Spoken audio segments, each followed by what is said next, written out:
বাবা 26 ব্যাচ তোমরা তো পড়া শুরু করলা তাই না? পড়া শুরু করছো কি দিয়ে? ভেক্টর। মানে এটা হলো মানে পদার্থবিজ্ঞান দেবতা উপর থেকে ছুঁড়া মারা দিছে ভেক্টর। শুরুতেও ভেক্টর পড়ে, এখনো ভেক্টর পড়তেছে, ঠিক আছে? কিন্তু তুমি কি জানো এবছর সর্বাধিক মানুষজন কোন দুইটা সাবজেক্টে ফেল করছে? আমি একটু লিখি, ইংলিশ আর কি বলো দেখি, আইসিটি। মাই ফাকিং গড ড্যাম, ইংলিশ আর আইসিটি। তুমি পড়ছিলা এটা? সত্য কথা বলো, বলো তো এগুলা পড়া শুরু করছে এখনো? মানে আমি যদি কারো প্রতিদিন যা পা ধরে সত্যায় দিই যে বাবা দোহাই লাগে ইংলিশ আইসিটি পড়বে না, লাইক বাই বর্ন ইংলিশ, ওরা বুঝছো না ব্রিটিশ, ওরা অ্যাকচুয়ালি বাঙালি না, ওরা হলো ব্রিটিশরা কিছু সন্তান রেখে গিয়েছিল, নৌকায় জায়গা ছিল না, বুঝছো?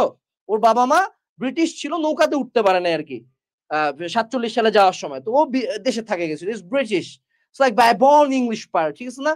বিভিন্ন ভাইয়ার কাছে ইংলিশ পড়ে প্রত্যেকের, ওরা জন্মের পরে আইএলটিএস স্কোর ওদের হয় 9, বুঝো নাই? 8ও না কিন্তু 9, যদি 10 থাকতো তাও দিয়ে দিত। মানে এরা হলো ব্রিটিশ পাসপোর্টধারী না বাংলাদেশে, তুমি কি জানো এটা? বাংলাদেশের মেজরিটি এইচএসসি স্টুডেন্ট হলো ব্রিটিশ পাসপোর্টধারী।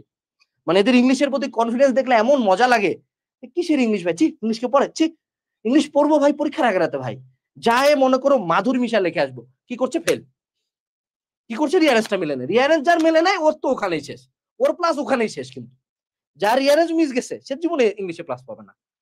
তো এই জন্য ইংলিশ কি করতে হবে, আগে থেকে পড়তে হবে। তো এই যে ইংলিশের জন্য ইবিআই প্রোগ্রাম আছে আমাদের, তুমি বলতে পারো ভাইয়া আমাদের এত সিনিয়র টিচার আছে, অবশ্যই আছে, আমাদের কড়া কড়া টিচার আছে, বাট আমাদের টিচারদেরকে একটা জিনিস খুব স্ট্রিক্টলি বলা হয়েছে, ক্লাসে স্যার ইংলিশ বললেন না প্লিজ, দোহাই লাগে প্লিজ বাস্কার ভাই। হ্যাঁ, এই কাম করলে আবারও দেখবা ক্লাস মিস হয়ে গেছে। আর আইসিটির ক্ষেত্রে বাবা, আইসিটির ক্ষেত্রে আমার নিজেরও এখানে একটু কেরিকাচি কমে গেছে। আইসিটির এমসিকিউ, ও মা, মা গো মা, এটা একটা জিনিস ছিল ভাই, মানে আইসিটির এমসিকিউ অ্যাকচুয়ালি খুবই খুবই খুবই বাজে ছিল, আইসিটি এমসিকিউ খুবই বাজে ছিল। এখন কথা হলো আইসিটি সিকিউ কি ছিল? আইসিটি সিকিউ যে কেউ আমার সাথে ডিবেট করতে আসতে পারো, আমি তোমাকে দেখাই দেবো এই বইটা, এই পিচ্চি বই থেকে আইসিটি সিকিউ সব কমন ছিল।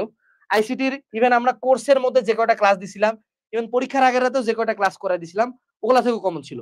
আইসিটির বাজে হয়েছিল এমসিকিউটা। এখন আইসিটির এমসিকিউ কি টাইপের করতেছে সেটা বলে দিই।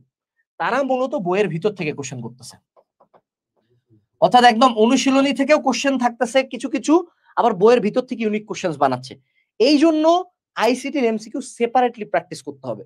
আমাদের ঢাকা কলেজের তানভীর স্যারের একটা বই আছে আইসিটি এমসিকিউর, প্লাস তার ক্লাসও আমরা এই কোর্সে অ্যাড করছি, যেখানে এমসিকিউর বেসিক গুলো একটু বুঝতে হবে।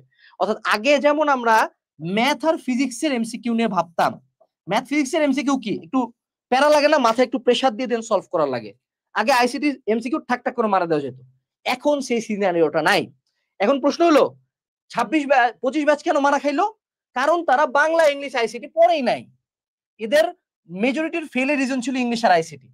তো তোমাকে কি করতে হবে, অ্যাজ এ 26 ব্যাচ তোমাকে ইংলিশ বাংলা আইসিটি আগে থেকে পড়তে হবে।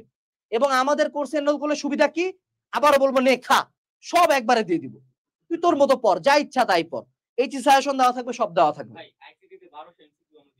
এবং আইসিটিতে আমরা প্রায় 1200 প্লাস 1200 প্লাস এমসিকিউ এবং 200 প্লাস সিকিউ এই কোর্সের সাথে ফ্রি থাকবে ইনশাআল্লাহ, এখান থেকে কমন আসবে।